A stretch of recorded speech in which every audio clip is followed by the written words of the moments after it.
Berapa ringgit ni? Yang ni RM4. Nasi lemak bunga telang? Ya. Betul bunga telang Betul. Ha? Bunga telang kita yang telah dikeringkan. Oh, biasa si kerabu. Bolehlah bagi lauk yang sedap sikit. Daging masak hitam. Ini kita punya signature lah. Berapa ringgit tu? Tambah ni RM4. Ayam tambah ringgit tak? Ayam tambah RM3.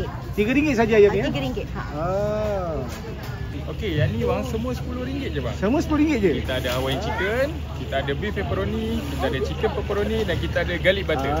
RM10 je? Ya betul. Sate kita 3 daging, 3 ayam macam ni RM10.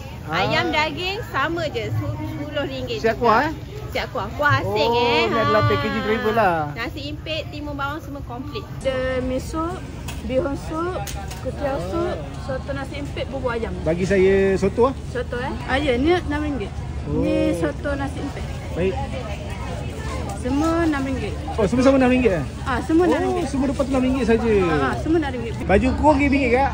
Baju kurung, kita ada 2 jenis, baju kurung Kedah dengan baju kurung Pahang. 200? 200, 159. Bawah KD, ada bawah batu, Hanabi, dan Stella. Asal spaghetti apa ni kak? Pesto. Pesto Yes.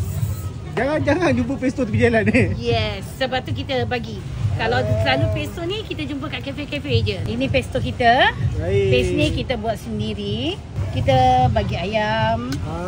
Selalu daging pun ada. Happy hour daging kita bagi RM12 untuk semua. Start daripada pukul 3.30, 30 minit kita bagi. Donat gebu daging sugar, donat biasa ni RM5. Donat susu RM5 juga. Ni bomboloni coklat dengan blueberry RM10. Donat coklat kita ada dua jenis topping lah. Satu pack ada 3 pieces RM7. Berapa ringgit kak ni? Okey, yang ni RM10. Kita letak coklat barrel. Satu senduk setengah hanya RM10 sahaja. RM10 je. Ya. Tapi ni nak sedap kena masuk peti ais tu lah. Ya, pakai macam tu pun boleh juga. Atas dia ada topping coklat rice. Okey, nak yang mana? Ada RM7, ada yang campur RM7, ada RM5. Buat ni lah. Okey, boleh.